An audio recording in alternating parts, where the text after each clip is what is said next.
Hey guys, it's Ryan here with Hobbies Man once again, and today we're doing another episode of the Sword and Sorcery Book Club. Today we're looking at Conan number 22 with a Dan Panosian cover there, looking phenomenal. This is great. Sometimes Dan Panosian's artwork is not necessarily my favorite, but in this case, I think that he's knocking it out of the park with these covers here, and it just looks awesome. I love the orange color in the back. Very, very nice. This is issue 22. It's written by Jim Zub. It has Fernando Danina as the artist, and he's done an amazing job. And we have Diego Rodriguez here as the colorist.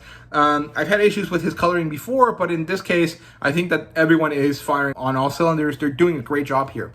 There's also some interesting backup covers here, or variant covers. I think my favorite one is cover D, the Jason Sean Alexander variant. I just love the posing there of the character. I don't think it's Conan. I think it's actually supposed to be the Kumva character, because Amyth-Bast, the lady character, is on top of him, and he just looks really gigantic. So yeah, but Riccardo Federici did one, and the guy that did the pinup for the Savage Sword of Conan this month also did a cover. I think his name is Valerio Giordano. I assume he's Italian. He does a great job. I think his artwork looks phenomenal. And overall, just kind of quickly getting this out of the way, this is a 5 out of 5 comic book. This is a freaking phenomenal book. This is probably the best book that Jim Zub and everyone at Titan has done in a while. Like, I think my favorite books, if we're looking at all 22 of them, 26 of them if we include the Battle of the Blackstone, I think this is probably the best one. There's some other ones that I like a little bit better, like maybe Conan number 1 is my favorite. Conan number 10 or 11, I can't remember which one it is, where they meet Yag Kosha. That one's really, up there. But this is probably, in recent memory, and it's not just recency bias, although it might be, this is probably the best one so far. It maybe is the best issue of the whole run so far, and it's just awesome. It really is chock full of awesome sword and sorcery, action. It really packs a massive wallop of heart-thumping action. Like, it's just so cool. It's amazing, phenomenal, 5 out of 5 for sure. I really liked it. I thought it was great. So let's get through this. This opens up with Conan versus the Gladiatorial champion, Krumva the Carver. It's a big match. It's a big deal. It almost kind of feels similar to Thor versus Hulk in the, what is it? Is it Thor Ragnarok movie? Really good stuff. Amyth-Bast is mad at Conan initially getting kind of beat up by Krumva. She's like, oh, he had life in him before, and now he's losing to my great beast, or to the great beast Krumva, and she gets mad at him. But eventually she does get excited. She's like, oh, never mind, he's doing good. He's getting beat up, but it's for a purpose, right? And she gets really excited as the match goes on, and Conan manages to deal through the pain, throw himself around the arena, get up, dodge an attack by Krumva, and then finally slash his Achilles tendon, knocking him down to the floor, low enough that Conan can wrap his arms around his neck. And then they have a slow, crushing defeat of Krumva as Conan slowly, chokes him out and also pushes the knife through his face. Actually, I think through the back of his head, through his eyeball. Just slowly but surely, right? I'm not sure how much pressure you have to put to slowly pierce through a skull, but I'm sure it's a lot. And it's a great scene. I loved it. I thought it was great. I can just see the movie playing out in my head. Thanks to Fernando Danino's amazing artwork, you don't have to imagine that much, but just the slow motion, kind of like the gladiatorial match between what's his name? Paul Atreides and his cousin. What's his name? Austin Butler's character. I can't remember his name. It just feels like that. It's just really awesome stuff here. Amyth-Bast, her status raises because she brought Conan into the gladiatorial arena, and as he becomes king of the ring, her status also rises accordingly, right? And so she becomes kind of this queen character in this Stygian city, right? And we see Conan become king of the ring in this great show of panels here, this amazing work that Fernando Danino does to really showcase a bunch of different battles all in one page. This awesome splash page that has all of these different confrontations between Conan and some other characters. And it just looks phenomenal. I love this set of panels here. It's really great. I think that the Spanish artists that they've managed to bring on for this series have all knocked it out of the park. I mean, every artist, in my opinion, has done a great job. But something about De La Torre and the Nino specifically just really, really works for me. I think that they do such a great job. And in this case, we really get to see it with those panels that the Nino did there. Later, we see Conan brooding, sad, kind of just sitting in this empty room, this very Spartan room in a chair. Just kind of, I think he might have a goblet where he's drinking wine. He's just kind of sitting there brooding. And as he does, Livia shows up and she's like, "Are you thinking of me? Is that why you're brooding?" And, Conan and her have a nice, kind of reunion there. He tells her that he's been begging or demanding, I guess is really the word, demanding that Amyth-Bast buys her from the slave market for months. And she finally did.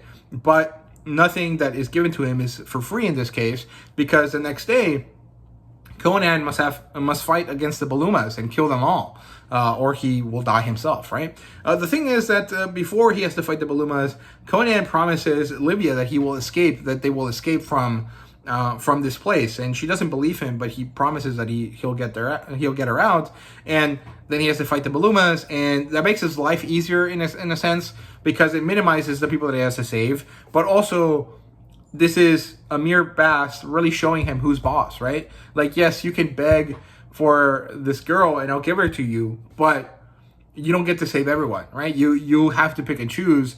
And in this case, you pick the girl, and now I gotta kill all your buddies, right? And even worse, I'm making you kill them, right? So it really is interesting. Maybe Conan doesn't necessarily react that much to their death, but he is upset about it. He is upset that he had to kill them, and he tells them, we're warriors. We have to fight like warriors until the death, even if we don't want to fight each other. So do your best, right? And they understand and they agree and they do, and Conan beats them because he's the main character, right? After the battle with the Balumas, he is forced to attend the party at the Stygian, place where all the rich people hang out, right?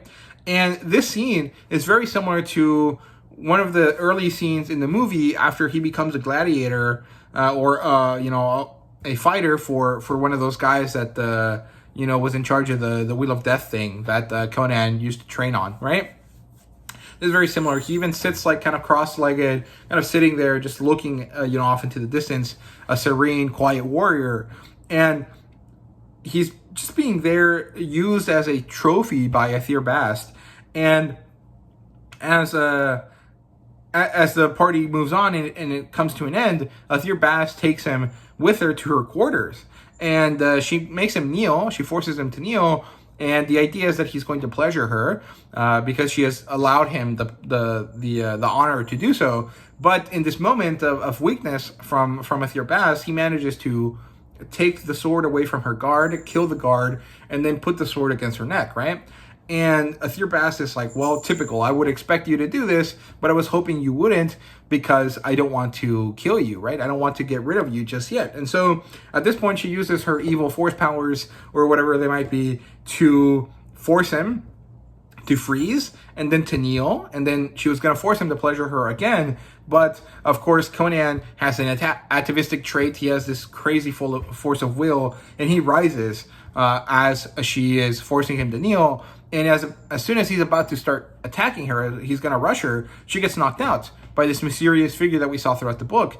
And it turns out that this mysterious figure is Zula, returned from a different adventure to meet up with Conan once again in order to do other things. And at this point, I'm very happy about it. This book ends here. It's a 5 out of 5 book.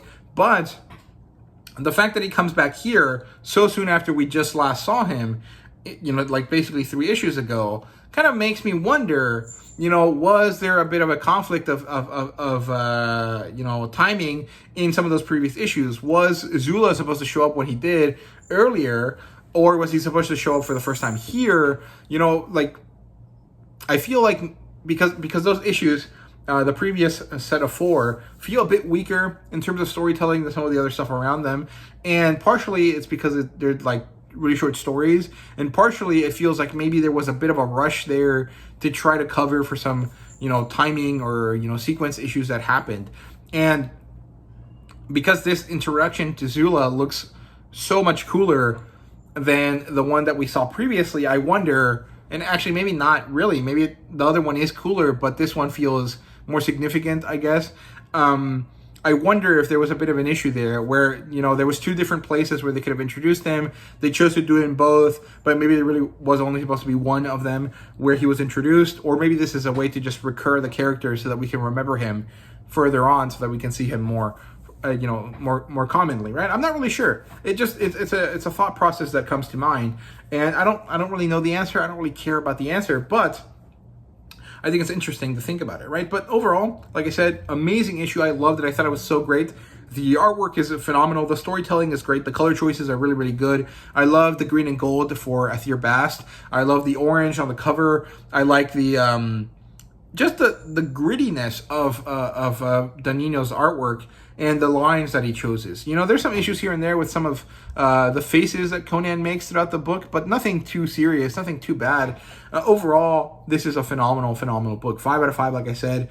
It's the best issue so far, or it might be, because if I read through all of them again, I might pick and choose a few different ones over this one. But for now, this is probably the best one in a while. It might be the best one in the year, and it really does, like I said earlier, pack a massive wallop of heart-thumping action. Like, it's just freaking awesome. I really was excited reading this, and I read this in the car. Like, I couldn't wait to get get home. I read this in the car because I was just excited about it, and then it delivered. It was so exciting. It was so awesome. I was just like jumping for joy in my car, and it was great. So yeah, at the end, there's also an essay by Jeff Shanks, of course. This one highlights Stygia's place in the Hyborian Age as this weird, Egyptian-esque kind of country in the middle of nowhere, in between the northern, proper European-esque style countries in the north and the Black Kingdoms in the south. It's kind of the middle section there. And their culture and how it's very, very rigid. It almost feels kind of like how we think of like Chinese culture or ancient Chinese culture nowadays, with their kind of like very structured, like Confucius-esque, demands and tests in order to decide where they go in society, right? Or maybe like a caste system. Like, Stygia is supposed to be a very rigid structure. And there's very few ways in which you can rise, and Amyth-Bast manages to show us how they might do so. And it's a good essay. It's not necessarily my favorite. I personally like when Jeff focuses on characters and how the characters tie into world building instead of like just pure like what the city is based on. And that's kind of what this issue was about, or this essay was about. So I didn't necessarily think it was my favorite, but I did find it enjoyable. Jeff writes really well, and it's always nice to learn about the world building about Conan, right? So yeah, great issue, freaking awesome, and really at this point, those are my thoughts. What do you guys think? Let me know in the comments, and thank you so much for watching. See you guys later.